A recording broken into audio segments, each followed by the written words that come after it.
This is the Run Recap.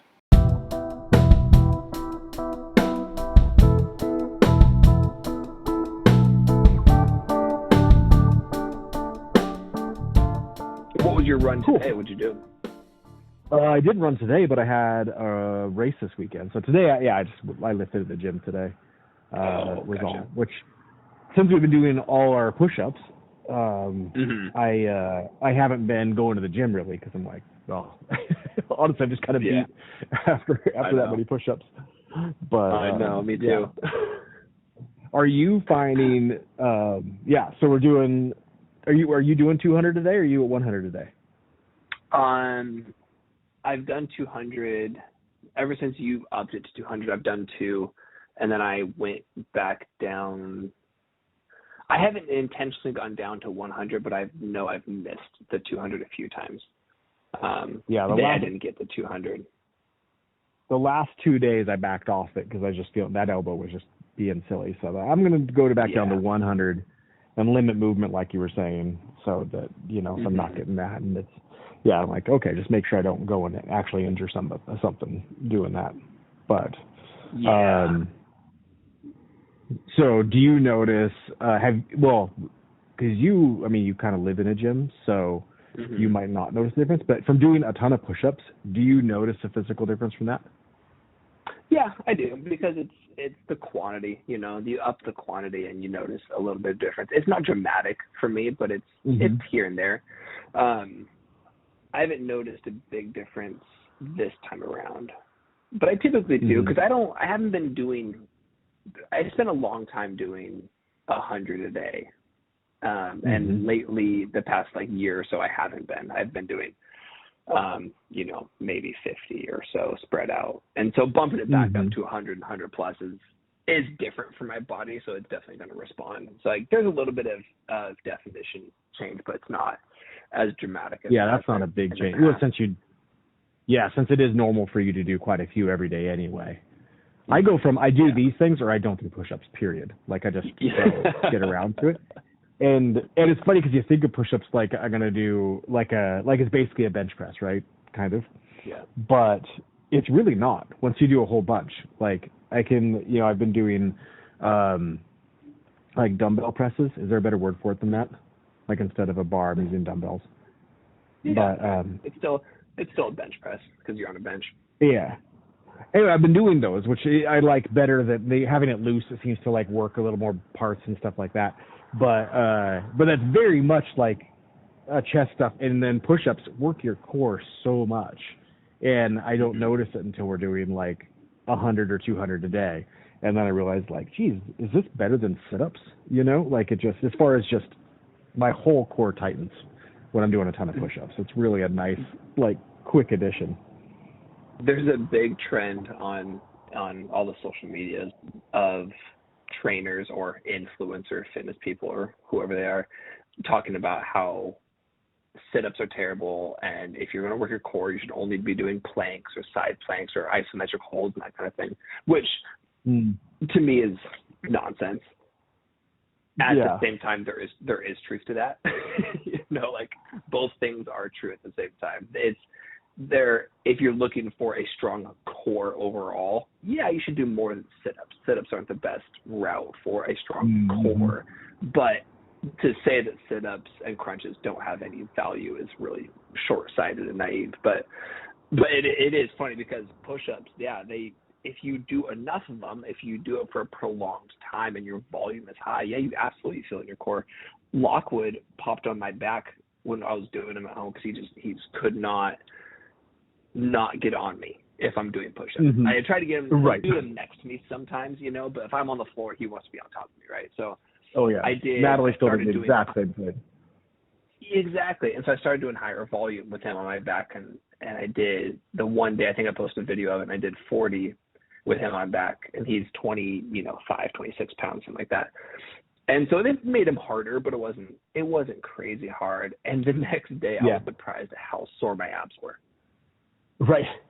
Yeah, and it's not I feel the fatigue in the arm, not in the arm muscles necessarily. Actually, I don't think my arms have been sore outside of more joints being sore. you know, in my arms. But my core is where I'll feel a little bit sore the next day from that. But yeah, my arms keep feeling fine, except that like again, my elbows start feeling just worked, and I'm getting like a pop. I'm getting a pop in my chest now when I do it even. So yeah, it's really weird. On one side or both sides? In the middle. So like my sternum is making a popping sound.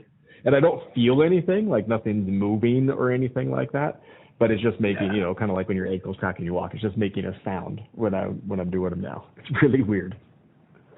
So I had an experience a few years back where I don't remember what the diagnosis was, but I woke up in the middle of the night feeling like with sweats and numbness down like the left side of my body and and a lot of tightness right in the middle of my chest. And I'm like, this is all the signs for a heart attack, right? Right. But it's not getting worse. It's not progressing. And it's like hit and miss. But I'm like cold sweats. My face is numb. My arm is numb. My leg is numb. And then just tightness. But it just didn't trigger me quite as like this is an actual heart problem. So I didn't go to the ER right away. The next day I just felt off. And I think a lot of it was the stress of the nighttime, the stress of those sensations. But then also I might have just been a little off, a little sick or something. Eventually I have a client who's a doctor and she kind of set my mind at ease a little bit. And she's like, well, if it were a heart attack, it would have progressed quickly. You know, it would have increased its intensity within, minutes rather than laying there for a couple hours and like feeling mostly the same, And what we kind of figured out it was, I did go to the doctor eventually, did an EKG and everything was fine. And I've talked about before, I have blood flow issues anyway. So it's not uncommon for things to go numb or tingle. Right. It's just all of those at the same time was, nerve-wracking and worrisome. And so what my client suggested it was, and what I think it was, is inflammation of the sternum. So what holds your chest together, there's inflammation there, and it can cause heart attack type symptoms where it's a lot of pressure and it's inflamed, and so it's pulling things together. And I'm like, yeah, that's probably what it was. I've been kind of lifting. It wasn't really aggressive, but I had been lifting a lot, and that and lead up to that. And oh my gosh, it just freaked me out. So especially going down the left side, like it is hitting all that, like exactly what you're told. If this happens, you go see a doctor. Right? Oh my gosh. It can hit all of those for you. I woke up the other night with just kind of insomnia with heartburn, and I smelled burnt toast. Oh, and I'm like, oh no. I'm like, I don't think, it's just, I don't think about that type of thing a lot. And like this, two stories back to back makes it sound like I'm like paranoid about it, but years and years apart. But I was laying there and I'm like, I just kind of felt funny. And like, you have heartburn in the middle of the night. I'm like, that's weird. And I'm like, I literally smelled burnt toast. And we have our windows open. We have neighbors that get up super early. So I'm like, it's probably just a neighbor or something. But I was like, it was in the back of my head the whole time. And then it wasn't until the next morning when Elise woke up. I'm like, do you smell burnt toast last night? She's like, oh, yeah, totally. I'm like, okay, good. Good. We're both having strokes. Excellent. We're both having strokes. It was just living in the back of my head the whole time. It made me so nervous. Strokes aren't great. No one wants them. If you're going to have one with your wife, right? Yeah, exactly. Is that a saying? I think misery loves company, so I think we can make this a thing. Yeah, it's a thing now for sure. Back to your chest thing though, I wonder if it has to do a lot with your broken collarbone though, and just the added muscle tension that creates. I wonder if it is just it puts stress on your sternum anyway. So then with the volume of push-ups that you're doing, especially if you're intentionally making sure you go deep, and that puts a stress in your chest, I wonder if it's just creating some movement that hasn't been there in a long time. Yeah, that would make a lot of sense. I am getting a lot of weird sensations around the collarbone with this. Like the one doing 100s a day, I don't notice much. When I bump up to 200s, then yeah, I get some weird sensations happening around there. I had numbness going like around my whole shoulder, and I start to be aware of numbness that I've just always had. But it's been so long. It's been 15 years since the first break, and I think it's still been 12 years since the second break. So anyway, so like you just get used to like, yeah, I know there's still numb parts there, and but you don't know, you get so used to it that it just feels normal. And then yeah, I've been noticing, especially like those muscles have grown a lot too over the last couple of weeks. Like everything's swollen and stuff, and just but through that, then like just the movement of everything, you feel these like weird, like, oh, I don't have much sensation there.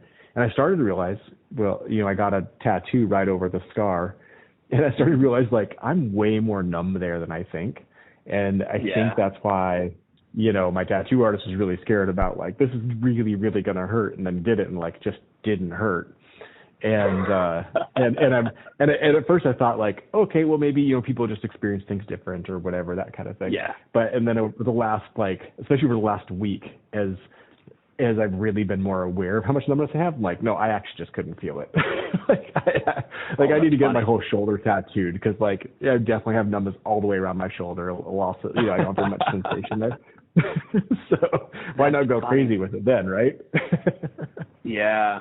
Well, and so it would make sense for you who do, you lift on occasion, not on occasion, you lift semi-regularly, and then you do push-ups infrequently, at least in this volume, that you would see some added muscle growth pretty quickly in with a challenge like this. Because the challenge is, for whoever we haven't explained this to, is 100 push-ups every single day for October. And then you had a great idea of bumping it up to 200 at like day 15 or 16. Yeah, well, we can blame Tyler first. Tyler throws up on our messaging board that like, hey, let's bump it up. He's like, I'm feeling good. Let's bump it up to 150. And I was like, I am totally game, because I was already kind of feeling that. And then Kat goes and commented under that they were giving her a hard time for doing 200. And like, okay, now we all have to do 200. I mean, that's, the challenge is out there. And anytime a challenge gets thrown out there like that, it's like, well, that sounds fun right now, so I'm all in. Wait, has she been doing 200 the whole time? No, she just had she forgot to do them her first day. So she missed the very first day of them. Oh. And so she made up for it by doing 200 the next day. And so anyway, obviously all of us then felt inadequate because she did 200 and we were struggling at 100. So obviously, when she then throws that down 2 weeks later. Exactly. Yeah. So she mentioned that 2 weeks later and like, okay, I guess we're doing 200. We don't really have an option here. Oh man, what makes this challenge especially hard? I would say this is not a hard challenge, but what makes it hard for me is I'm every year for my birthday, I have a fitness challenge of doing my age and backflips, and I never prepare for it. And this year I'm kind of preparing for it. I'm like making sure I'm in shape and not scared of it, and the fear isn't there, and we'll dive into that another time. And it's a good idea to do that, because your number's getting higher here, and so it's going to sneak up on you of when can you not only you're getting older, but also then you have to do more, and then it's going to sneak up on you. Right. There is a number that you can't do without major preparation, and it's you're going to be testing it one at a time to know when that number is. But it exists, it's less than 100, I'm sure, Well, and that's kind of where I'm going is, so because of that, I've been trying to find something that I can do that also sounds fun, that whenever the backflips wean off and I'm like, okay, I'm done with these, I still have a fitness challenge to do every year. And so last year what I came across was I should do handstand push-ups, because I've always been able to do at least, anywhere from 1 or 2 to a healthy amount of handstand push-ups. And so I'm like, all right, let's get back into those. And last year I started working on them, and for whatever reason, like I injured my shoulder, and so I had to abandon that idea. So this year I'm back on preparing for those and working on them and strategically increasing, my reps and getting a certain amount. So like it's very planned out up until my birthday in February. And but it just so happens that a lot of the increases that are going on are right during this push-up challenge. And my shoulders are just fried. And like certain days I can knock out the number I'm supposed to do of handstand push-ups, and other days it's just agony. It's like I get to 5 and I'm like, I have to pause and I just can't go any further. So that's what has made this challenge especially hard for me. Cause I'm like, oh my gosh, it's just all adding up, and I'm getting not necessarily sore, but just so tight everywhere. I'm having to stretch a lot more than I typically do. Yeah, because you're hitting all of the shoulder with that. There's not much left out from doing, push-ups from different, and of course you're probably changing your hand positions. This many, you got to move your hands around quite a bit. If you're doing push-ups at lots of different hand positions and then flipping all the way up, and You know what though? I actually don't. I don't change my hands for these push-ups at all. No, really? While you're right that I probably should, I don't, because of the elbow thing that you're talking about. So on the inside of both elbows for me, but especially my right one, actually, no, it's pretty even on both of them lately. I get this ligament. It's called golfer's elbow. It's a ligament that then rolls over the inside of your bone. That's exactly what I'm feeling. Forearm. Yeah. Yep. And it just rolls over it, and it's anywhere from annoying in the moment to really painful later. So it rolls over it, and it pops and pops and pops with everything, and then later on it's inflamed, and so then it just hurts. And what I found is it's stemming from mostly really tight flexors. So your flexors are a group of muscles that come from, you can kind of visualize it from coming from your fingertips, working up your forearm and attaching on the inside of your elbow. So it's what you use for rock climbing, right? So if you're hanging from a bar or you're rock climbing, those are the muscles that are working mostly. And it's just when they're tight, it just pops a ton. And so on my chest presses, on my push-ups, I usually don't go past 90 degrees because I notice it makes it worse. So I hit 90 and that's it. And that's what's happening for you, I'm pretty sure. Yeah, it would make sense that it is. Yeah, and I do find there's a certain person doing a pretty wide push-up and not going down very far, then it doesn't hit at all. And I'm not experiencing pain, but it's enough of a bump, like not just a sound, but it's enough of like a slight movement change, a little bump in the movement, to where it was obviously like, okay, this is one of those. My body makes noises all over the place. Of course, there's all kinds of cracks and pops. But I usually feel if it's just noise, but I don't feel a brief restriction, then I don't pay any attention to it. But as soon as it changes the mobility, ever so slightly, it's like, okay, that's something to pay attention to make sure that doesn't turn into something more. And I do think I caught it, but I'm not experiencing any pain from it at all. Yeah. And it will, like if you had continued, because that's the thing, because I ignored it for a long time, and then it just slowly started to get inflamed, and it just hurts afterwards. And then when it does pop, then it actually hurts. And that's really frustrating. But in addition to your push-up, your chest stuff, and your collarbone, I think it might be fun to go into how you broke your collarbone. Sure. Yeah. Well, so we actually was just talking about this with a friend today. That one of the brokers I work with got in a motorcycle accident and broke his collarbone actually in a very similar way to what I did. So we were just talking about that and the similarities there. Wow. But anyway, and mostly about how the strategies when you get to the hospital about how to take your clothes off ahead of time so they don't cut your clothes that you want to keep. I know.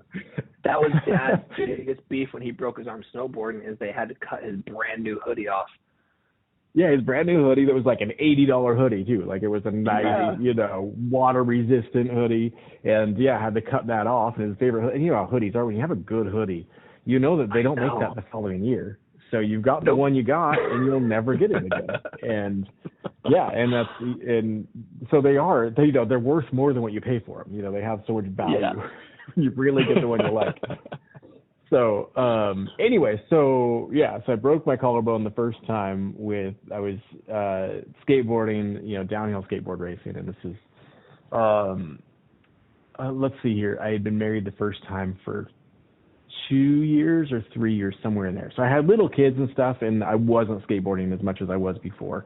And and there's a hill called Willow Springs Road out in Spokane. It's one that I've skated, and then my friend Louie, who went on to ride pro and all that stuff, and it's just this meandering road that, you know, up on a hill, and it comes, you know, just kind of does these sweeping turns and drops down a hill, and then comes back up and does a 90-degree right-hand turn and goes back down again. So the turn is in the apex of the turn is right where also the peak of the hill is. And so as you're turning, it kind of drops out from under you. And anyway, found this hill, and the pavement looks amazing. I mean, just perfectly smooth and butter and stuff. And then and then after you come around the corner, it changes a little bit. But all this stuff just looks great, and it doesn't look that steep.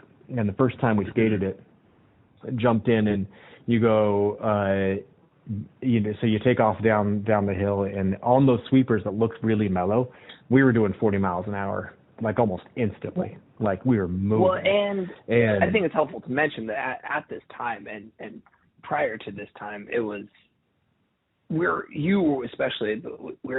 both kind of riding to the point, riding downhill, that it was pretty easy to gauge the speed of the hill by looking at it, at least within 10 miles an hour usually. You know, you look at a hill, you're like, okay, that's going to top out like 35-ish, maybe 40, or 25. And usually pretty good at knowing the quality of the pavement too. Like you can look at it and know how it's going to react and stuff. It was not that, you know, we were doing it pretty regularly at that point. So yeah, when I found this hill, I was skating a lot, and skating with some really good skaters. And so anyway, so went out there, and so the sweeping turns, even, that are not very hard of turns at all, but the pavement ended up being so rough. Like it looked smooth, but it just had so much unevenness to it, and all the corners banked the wrong direction, that I was drifting in turns that weren't tight, like sweeping turns. I'm drifting, and that's in the part before it drops off. So we're going here, and I'm up to 40 quick, and I'm on pavement that makes 40 hard. You know, on smooth pavement, 40 is not hard to go. But as soon as it gets bumpy and rough and stuff, your wheels are adjusting for that, and every time they adjust, it causes a little bit of turn and all kinds of stuff. And then it drops in, like, you know, really gets steep, and you're doing mid-50s.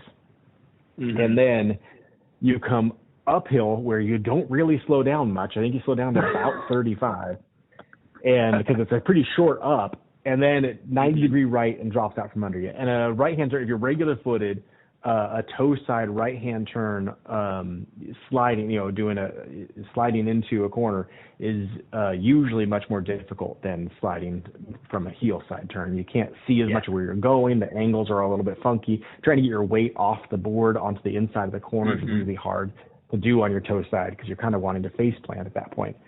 So anyway, I've learned that you come up this hill, and before you get to the corner, you actually throw it into a toe side drift up into the corner, and then you work real hard to get your body back on your board to re-grip those wheels so that they can stop drifting and then go down the hill, which is hard to do because at this point you've hit the peak of the hill. So the hill is dropping out from under you as you're trying to get your body back up on your board to get the wheels to grip.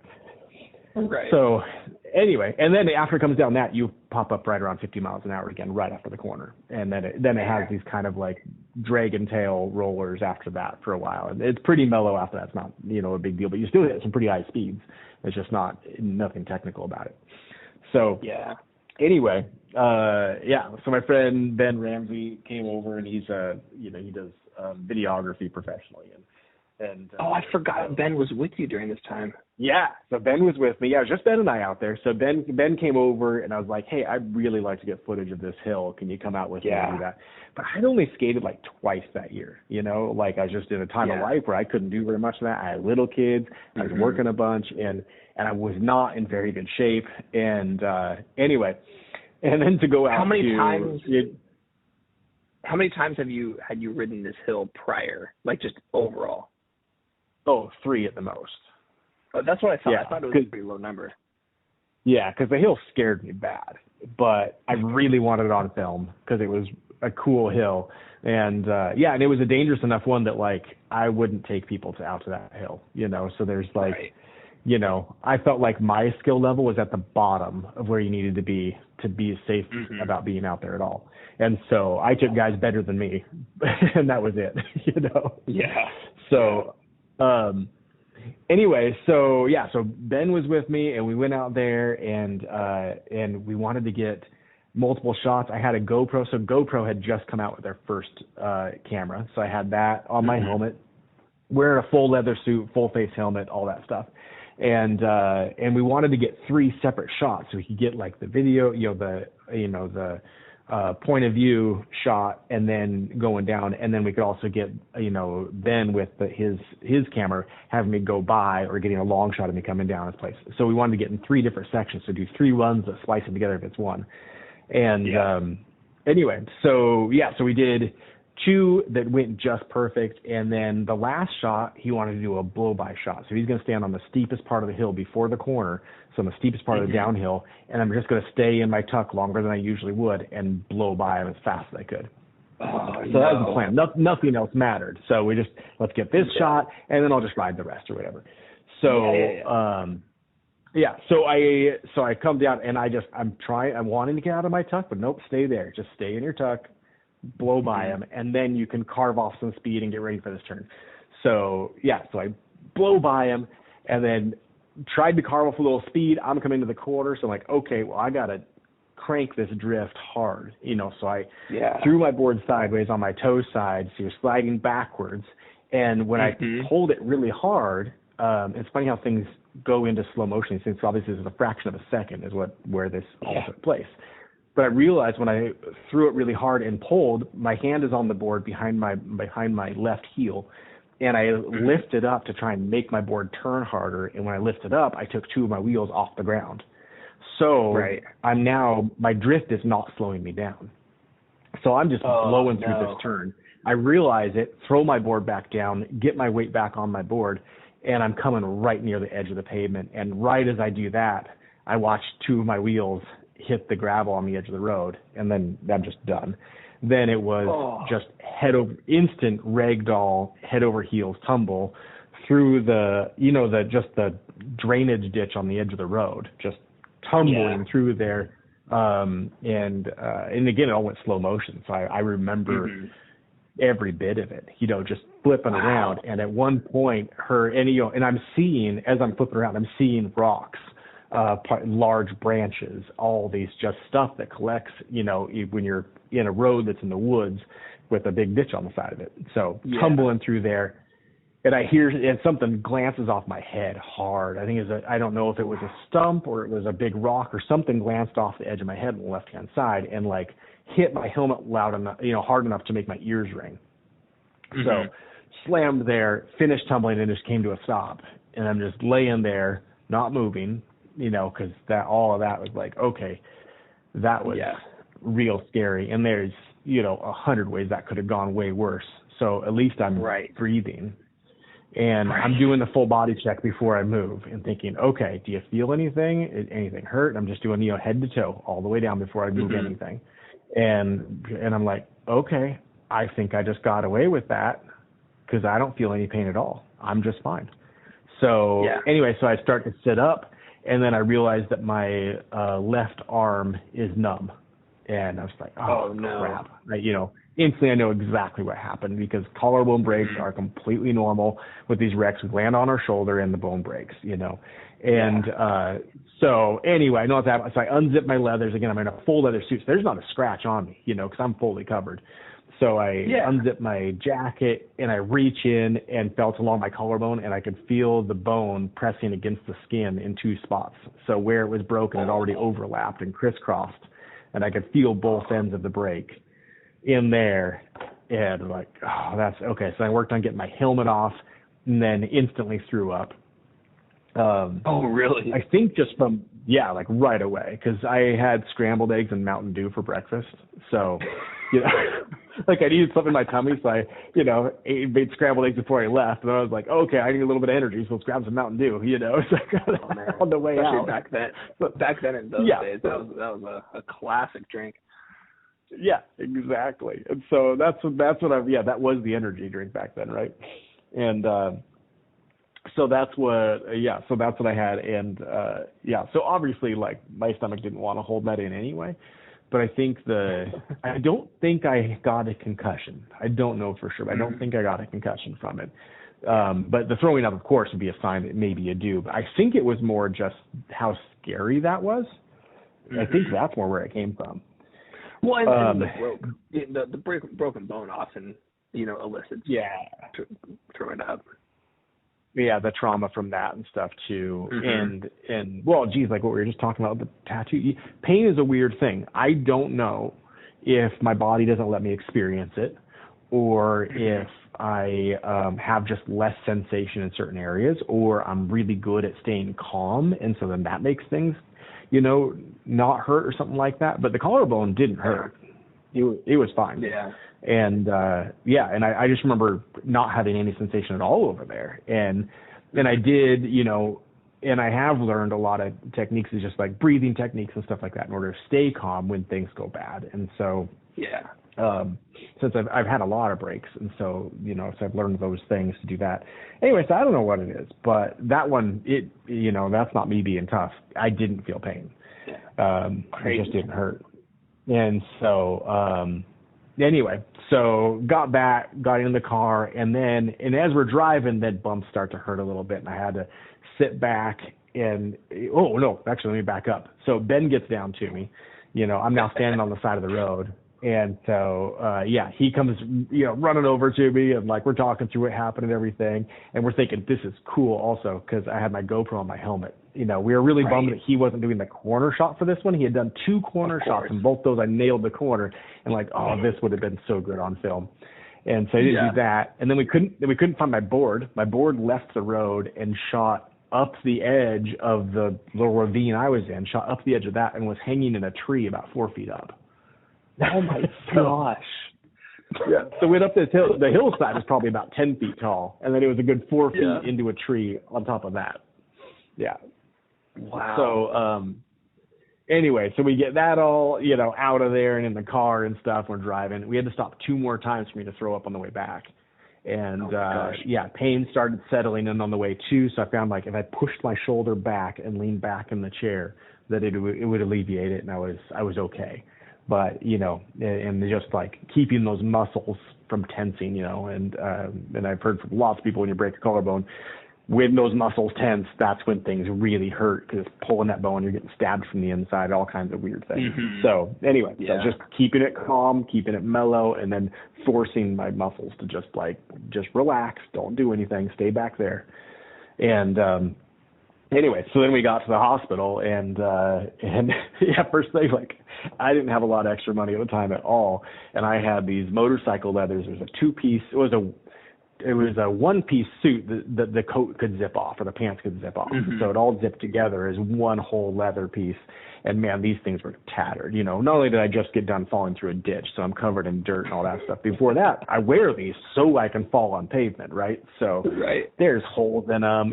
Like my whole hip was covered in duct tape because I'd worn through all the leather, and I still need to have something cover me. So we'd have duct tape over that. And other sections had duct tape all over the place, and so you have all the, so I look like I've been in like the worst motorcycle accident ever. And my helmet is thrashed too, and my visor's peeling off, and like, anyway, so I put that in there. But I know, it's $1,000 for new leathers. I don't have anywhere near $1,000. So, like Ben, before any doctors see me, you got to get this coat off of me. Yeah. So I need to go keep this coat, and they're going to cut it if we go in there, and I don't want them cutting it. So I don't care how bad it hurts. We're getting this thing off, So, Yeah. yeah, so he helped me a bunch, like just, I got to unzip it. I had to then straighten my arm. Man, it hurt so bad to straighten my arm then at that point, too, because I had been holding it up, and pushed my shoulder back. Now I got to straighten my arm, have my arm hang on that thing, as we, like, tried to, pull his leathers off. Yeah, and then I went in there, and everyone's like thinking that, first of all, why am I not missing any skin, and not understanding that I did have a leather coat on, but I'm not breaking in here. Right. And and they're also seeing the condition of my pants, which had nothing to do with this wreck. It was all the other wrecks that my pants looked shredded, So they're wanting to check out my legs and stuff and all that. I'm like, no, I swear they're fine. Like, this is what these leathers just look like. And then that sport was so new back then too. It was over and over again. People were like, "Wait, what were you doing?" Everyone's thinking it's a motorcycle accident. And like, no, it was only skateboard. Yeah. Oh my gosh. Yeah. So what they ended up doing, putting in the collarbone? Yeah. Well, first of all, they got the X-rays mixed up and told me it's a hairline fracture and sent me home. And then, yeah, I didn't remember that part. Yep, they're like, it's a hairline fracture, you can go. I'm like, you sure? Because I feel like I'm touching broken bone pieces. Like, I can grab it, and I kind of know what I'm talking about here. Like, I've grabbed other broken bones on me, and I know what it feels like. This doesn't feel right. They're like, no, for sure, we saw the thing, you're fine. Go ahead. And this is what I learned. That if I ever get X-rays done, I want to see them. Yeah. So, and I do from that point forward. Like, no, I want a copy of my X-rays, Right. And so I go home, like, if it's a hairline, you know what? It's going to hurt for like 3 more days, and I'm just going to get back to regular life. I'm not even going to worry about it. Totally. So, yeah, we're fine. Yeah, completely. Like, okay, well, the bone needs to heal, so I'll be nice to that side of my body for a little bit. Mm-hmm. And so anyway, so I get home, and Ben and Jackie were staying with us and stuff, so playing cards and stuff and hanging out over the next couple of days and everything. And I kept feel like I can feel my bone and I can even feel like when I move my shoulder around, and pain had subsided quite a bit. So, but I move it around, I'm like, I can feel different pieces going all over the place. Like, that is weird. Yeah. But, maybe it's a weird swelling, or I don't know, right? And so anyway, Ben and Jackie left, and then on Monday I had to go to work. And so I was like, well, I guess I'll go. And then, and so I got in my car and started to head out, and then Rachel called the doctor and asked if, like, hey, he's going to work. We just want to double check that that's all fine and everything. And they're like, well, let's pull up his file and stuff. And this is all happening as I'm, like, getting in the car to leave. And anyway, so she comes and waves me down as I'm pulling out of the driveway. She was like, get in here. I told them what happened. They looked at your file, and they said, we need him in surgery now. She's like, well, he's on his way to work. They go, stop him. We need him in right now.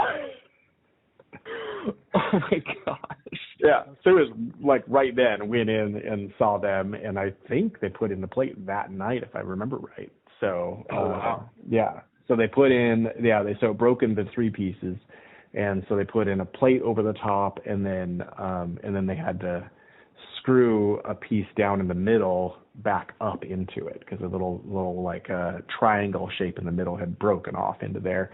And then they said that the doctor that did it said he'd never seen that much just bone fragment all over the place in there. Wow. It was like cleaning out gravel. There was just so much little bone fragment all over the place that just, shattered into little pieces.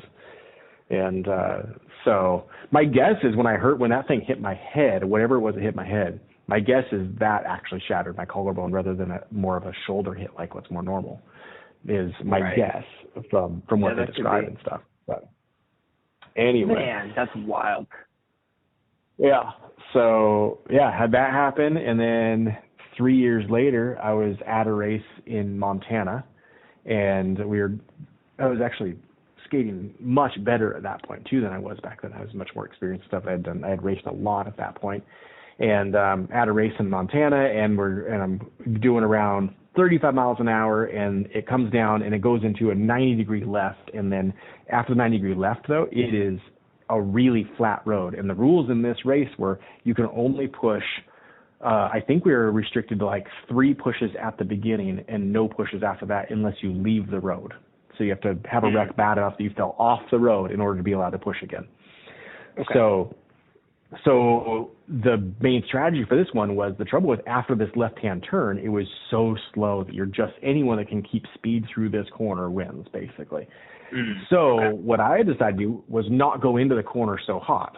And so I was in the back of the pack, but I'm like, if I can come into the corner with a little less speed and not slide as much, if I can grip the corner instead of slide the corner, I should be able to exit this with way more speed than everybody else and get past everybody. So anyway, so I do a couple cars to back off from them, and then I go to throw a heel side speed check, and just basically just throwing the board sideways, bringing it right back. And go to do that just to create a little bit, just to bring that speed down just a little bit more. And this is something I'd done on the previous runs and stuff. This is not a hard thing for me to do. It's so especially at the time I could do it just fine. Well, anyway, at this point, my weight was a little bit off. I'd also changed my wheels, so they slid a little bit different than the previous wheels that I was on, and through the slide and basically caught my toe edge, and so it was just like on a snowboard where your toe edge catches, and it just threw me into the ground on my shoulder and head at the same time. So left shoulder, the collarbone I had broken a couple of years previous, and my head just slammed into the ground super hard. And anyway, that, and then it flipped me over, and then I crushed my hand under my sternum, my right hand under my sternum. And and we were down in Bozeman. And so anyway, so it's pretty immediate. I knew what had happened because I could feel in there, and I could feel that I bent the plate. Like I could feel the plate. I know where it is, and I just bent it. Those plates aren't really supposed to bend, right? Yeah, a lot of people were really surprised, and they also said that the bone should have shattered on either side of the plate. They said basically to re-break it where it was broken before, with the plate especially too, they're like, that's the strongest part of your bone right there. It should have broken anywhere else on that bone than there, and it's really normal that they'll snap at the end of where the plate's screwed in. So I'm really glad it didn't. Right, that would make sense. I bet my shoulder still wouldn't work right. Well, right now it's like obviously I have some issues kind of, but for the most part, I can use my left arm just like normal. It just might have some weird pops or something like that to it, but it performs just fine. I don't have any weakness and at this point I don't even have any mobility differences. So anyway, so slammed into that, and I can feel it. I know what I did. And so anyway, so I had that. And then we're with this race was just so much mayhem. So this is an outlaw race, so we don't close the road. So it's a live road. We have spotters in the corner just to let us know if there's cars coming. We all shut down and you just re-race from to begin with and stuff. And anyway, we were there, and let's see here, who all was with me? Yeah, one guy, David, fell off the road and his board flipped up in front of him and hit his shin and broke his leg. Oh my gosh. From the edge of the board, flipping up, and snapped his leg. Yeah, he did a tib break on one leg. And then, broke. And all from impact, too, not a spiral fracture or anything like that. Full on just like, a half-inch piece of wood slammed him in the shin. So, I can't imagine. And then Jimmy, my friend that I went over there with, and he had a weird thing with a contact. And his like some dust or something got in his contact and was hurting his eye to where he had to wear an eye patch.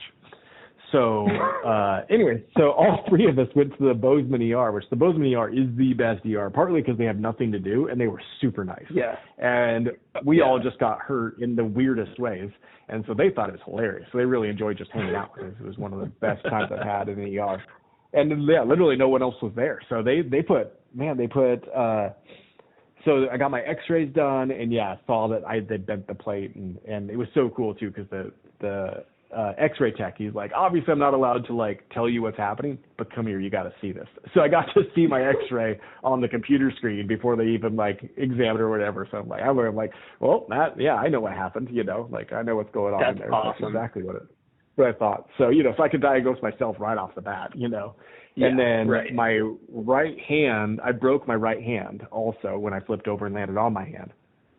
So anyway, so then they put Jimmy and I in a room while we were waiting for the doctor to say that just had like all of the splints and slings and stuff, and eye patches were in there too, just all the stuff. And they're like, hey, Yeah. you want to just try stuff on to what fits right, and then we'll just get that set up. So we're in this room just trying stuff on, finding the right splint that I want and everything, just picking out my own stuff. And then Jimmy's finding the type of eye patch he wants. And then they were taking care of David in another place, because his was a little more serious than where we were kind of just screwing around. So, but anyway, so then we leave here. We go to Applebee's after that, because my friend Noah that's running the race worked at Applebee's. So he's like, let's all go to Applebee's. So we go to Applebee's. It's the four of us. So it's me, me with my left arm in a sling, my right arm in a splint, and then Jimmy with an eye patch, and David coming in with a broken leg on crutches. Oh my gosh. Oh, we were just a mess. Yeah, and then Jimmy and I had to drive home. Well, he had to drive home with no depth perception because I didn't have any arms, so I can't drive a car. Right. Yeah. Oh my gosh. That's so it bends the plate. Do they have to? Is that the time where they just told you that it's just to leave it, basically? No, that was years later. I didn't see a doctor. So I went to the ER and they got me all the stuff, and they're like, all right, we'll go home, and then, you should follow up with somebody and stuff. And but this is the time where I had my skateboard company and stuff, and insurance is a long ways away from anything I had, and any money I had was put in, was sunk into that company and stuff. And right. Yeah, I could not even go to a doctor for a consultation. I did not have any of that money. So it was just, actually, I sold a skateboard in order to have gas money to drive home. So wow. I went over there with enough gas to get there and eat food, and then slept on Noah's couch. And then I brought skateboards with me to sell so that we could go back home. Wow, man. So when you went to the doctor eventually, years later, what did they say? Yeah, it was 3 years later. And I went to a doctor and was like, hey, now that I have insurance and stuff, I've always been meaning to talk to somebody. I do all these things. Is that okay? Am I causing damage? And I'd have these waking nightmares of the screws backing themselves out of the bone. They just have terrible. this. Yeah, and or my those dreams you have where you're not actually asleep yet, but you've gone into more of the dream world where you're just kind of your brain's problem solving or just scaring you or whatever, just doing stupid stuff where you're just but you're not really quite asleep. And so it's one of those, and I'd have it all the time of either screws backing themselves out, and I'd feel a screw poking up against my skin, oh no, or that the screws had because of all the changing of angles, that the screws had worn away where they usually would grip in there like a screw grips, and worn away to where that's not there anymore. And then all of a sudden I have my arms flopping and the plates flopping a different direction. Anyway, always scared of those things. So it's so good to years later then to see a doctor and be like, okay, well, here's what I've been doing. Here's what I can do. Because you look at this and make sure everything's I should be doing anything. Because I was seriously into rock climbing at the time too. And I'm really using my shoulders. But, being an idiot, and they looked at it and they were like, yeah, he's like, we could take that out of there, re-break it, put it back in. But he's like, that bone is totally solid. So he's like, you're good to go. And unless you're feeling pain in the joint or something like that is off, if it's working, then you're fine. And he's like, and your muscles, looks like they've all just adjusted to their new location. And there's basically nothing to worry about unless for some reason my body doesn't like the position it's in. But after this, it's been so long now. Because the second break was still, 12, 13 years ago, something like that. Right. So anyway, it's been so long that I can't imagine that causing any problems now, besides just, again, weird sensory things.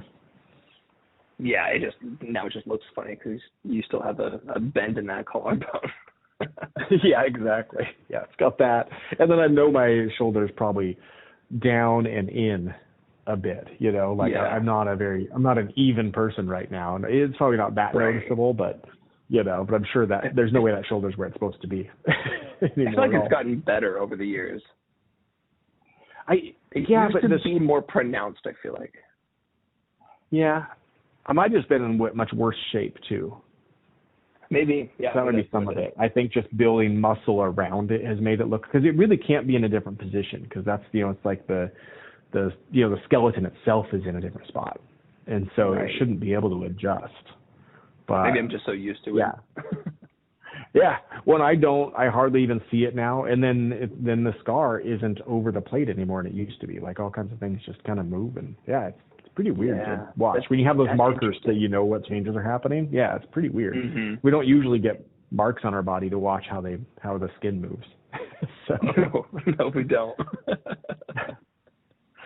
Oh man, that's wild. I mean, I've heard that story before, but hearing it again, it's just so nuts. It's amazing that you came out of that initial fall with just a broken collarbone.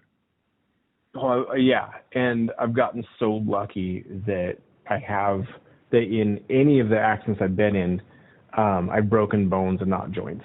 You know, like I've been real lucky with that I didn't. You know, because there's so many people have accidents, you know, similar ones that I've had, and hit a little bit different, and all of a sudden, like, no, it's more like their shoulder joint now doesn't work right, and things like that, and it wouldn't even, I just got lucky, because I can't account it to fitness or anything like that, because at the time of both of these, I wasn't working out very much at all. You know, I was staying generally fit, but not, you know, but I wasn't doing much. I was running a little bit, and that's it.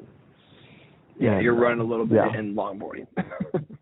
Yeah, exactly. So you know, get my cardio in, but yeah, it was not very strong. Yeah. Oh man, yeah, that was the time. I haven't ridden a board fast in a very long time. I have fond memories of that. That was a lot of fun. Yeah, I'm bummed that you've missed out on the last hill that we were riding, the one we have in Idaho that's 5 miles long and 50 miles an hour. I know. You just love it. And the pavement quality, I think, has now deteriorated so far. We'll have to wait till they pave it again before it'd be really enjoyable to ride. I haven't been out there in a little while, but last time I was there, it's like, okay, we're on the edge of this pavement no longer being good enough to ride for a while. Yeah. Well, and at this point, I'm not in any shape to kind of handle any speed that I have to work back up to that. You know, like you get so used to how to control your anxiety at the speeds to, you know, counter the desire for speed wobble. It's so much just that too. It's so much in your head that, because you know, you do it over and over again. I'm like, did you get better or just learn to calm down? And I think for the most part, you learn to calm down. Yeah. You know, when you get scared, you tense up and to not overreact to the little things. Like, I mean, the amount of speed wobbles I've been in that should have been like game over and been able to pull back from, it's just nerves. It was nerves and riding a ton at that point. You know, like I've seen good riders come out of not as severe speed wobbles and like go down hard, not come out of severe speed wobbles. And that's not because I was a better skater at that point. I was just doing it a lot, and so my nerves were fine, so I couldn't handle it. Yeah, and there's so many hills that are like that, where the first time I did it, I did have wobbles, because it's like, well, this was just an intimidating hill, and it's so long and all of that. And on shorter hills, you get used to like, oh, you accelerate until the hill's over. On a really long hill, you reach your maximum speed, and now you're not accelerating for miles, you know. And on this one, it's like, oh, you'd get up to, you know, around 40, and you could push it with the right winds and people and stuff like that. We've gotten into the 50s, but for the most part, it's about a 40-mile-an-hour hill. Well, you reach that in the first quarter mile, and then you basically stay somewhere between 35 and 45 the whole time. So you don't have this just constant acceleration. But the first time you ride a 5-mile-long hill, you have that. It's intimidating, because you think, oh, I'm accelerating, and I'm still on a hill, so I'm going to keep accelerating. And I'm like, no, you're fine. It's just you'll be pretty soon. Now your 35 to 45 mile an hour movement is now your new world, and you're just used to where you are then. Yeah, I've experienced that steady state of miles an hour only up to, I think, maybe 25 or 30, but never above 30. miles an hour. And then, but man, you and I had that one. Remember that one hill, North Spokane somewhere? We only rode it once. It seemed like a really good hill, a lot of sweeping turns, decent concrete. Hazard road. And we both got speed wobbles in exactly the spot, going 25 miles an hour. I think we rode a lot faster than that. No, there's no way. We weren't going that fast. Cause I remember being weirded out on why did I get a speed wobble at this exact spot and had to slide out of it. Okay, maybe it was 30, maybe it was 35, but like it wasn't that fast. No, it's over 40. Yeah, and this was, again, it's these sweeping roads with the banks where they, on these country roads, especially usually going into like private neighborhoods and things like that. So it's no different than Willow Springs, where they have these sweeping roads and this nice looking pavement. It looks perfectly smooth, but because it's actually pretty thin, all the bumps are still in it, and it's hard to tell how steep they actually are. And so, no, that was the one. Yeah, when you and I fell there, if we're thinking of the right one, because I think this is Hazard Road, because you're thinking we only rode it once, and so I think this would be the one. Time. And and I went into a creek. Mm-hmm. Yeah, you did. That's right. Yeah, and I narrowly missed it. I was able to pull out of my wobble into a slide. So I was able to slide, stop, and kind of tumble into the grass, but I missed the creek. Yeah, you saved it, and I slid right down the hill into the creek. My whole board was covered in mud. Yes. Man, so that was so crazy that it was that fast, because my memory of it was that it was just not that quick, and the weirdness that we both lost at the exact same spot. Yeah, it still wasn't so fast, because at that time going 40 was not hard for us either. Like that's true. That was a very comfortable. That's a fair point. Yeah. And but I sold a house up there, right off where we fell this last summer. So I've been up there quite a bit recently, and it's steeper than you think. As now, again, I've ridden way more of that stuff, so I have a better But back when we were doing that, those hills were unusual, and it is that was a plenty fast hill, and it was lumpy. Yeah, it was weird. Yeah, that one got us, man. All right, man. All right, man.